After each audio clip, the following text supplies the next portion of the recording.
It's time for your Starbase Week 44 progress report, and we have lots of fixes this week as well as some interesting changes. Now let's get to it.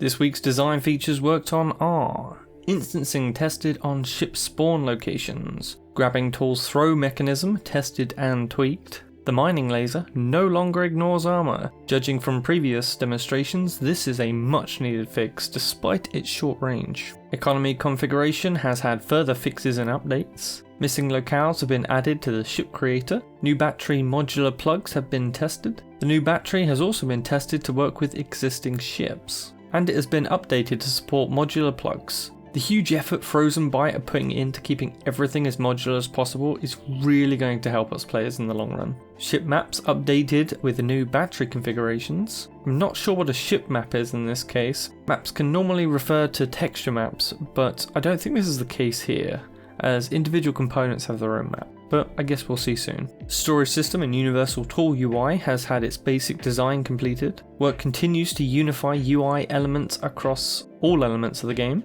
and the company UI has had additional design work for its member settings and general settings. Station design updates include a new module creator for station modules. Now when you have a design you're happy with, you can unify it across all your stations by making it its own module. This is a much welcome addition to the game that will really help players create their own unique and recognizable look and feel for their stations. Metro stop ladders and walkways have been updated to bring them in line with new walkway intersections. If you don't know, since mega stations are so big, the devs have created an automated ship that flies around point to point at the mega stations to shuttle our endoskeletons around. Small asteroid hauling slot has been added to the game. Great news for miners and prospectors alike. Pillarway, previously the slot connector module, has been renamed again to vertical bridge, and this module is now ready to go. And walkways have been updated in every grid slot. Ship and station creator design work this week has seen new bug fixes with YOLO. With the starting line in one YOLO chip affecting other chips, YOLO chips keep running outside of test mode, ship creator module icons shouldn't render through objects anymore,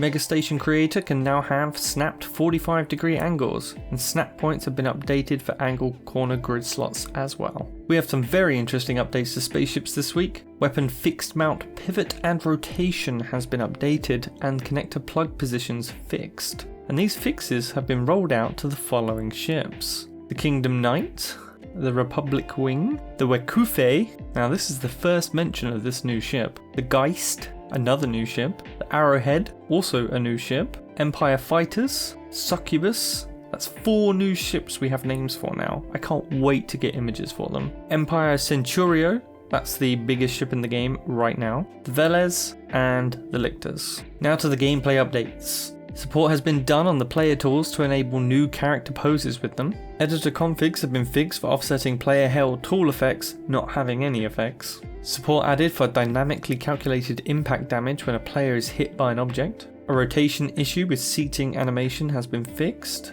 A rotation syncing issue with remote players is also fixed. Pushing issue with objects originated from ships has been fixed as well. The initial cargo collisions implementation has been released. Several aspects of multiplayer ungrabbing have been fixed. The material collection code has been refactored. Material collection was prevented if the amount requested exceeded the remainder on the ticket. Support added for processing multiple components as a bunch. New properties added to the mining job collector, and terminals now show the correct sell prices instead of showing prices without tax. UI work updates over the last week have been GUI dropdown has had updates and fixes. Settings menu has been updated. Option added to hide in-game assert pop-up without disabling the feature completely. Dragged items showing incorrect slots as available slots has been fixed. Fixed weapons not shooting when changing teams. Support added for station and lot tiles. The dev CV now has info tiles for stations and lots. The scroll bar has now been fixed to work correctly on the social tab. Leave group button now properly removes the player from the group.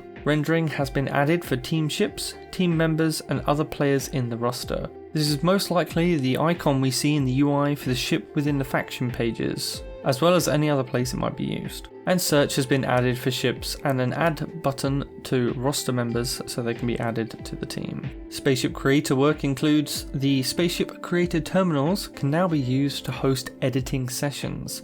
Group members can now join ongoing sessions through the terminal. A fix has been made for the auto bolter, not using the bolt type suggested by the auto bolting algorithm, and the auto bolter no longer attempts to place overlapping attachment plates. Render updates are motion vectors have now been tested, now reduce ambient occlusion artifacts on dynamic objects. Ambient occlusion is a technique in which the inner corners of edges are darkened to help add depth and detail, and is commonly used in a lot of games. Texture mapping has had fixes and improvements, and more volumetric tests are underway. Onto station art updates, decos updated and many assets have received polish. Roofs have been decorated and rubber pads updated on main walkways. And level art has had updates and polishes as well. Weapon artwork includes long rifle textures updated with better roughness detail balance and less pattern on the plastic shell. The long rifle paint jobs have been updated with more optimized shapes for better combinations. The Arclighter muzzle flash effect has been reworked to have better resolution lightning, as well as other improvements.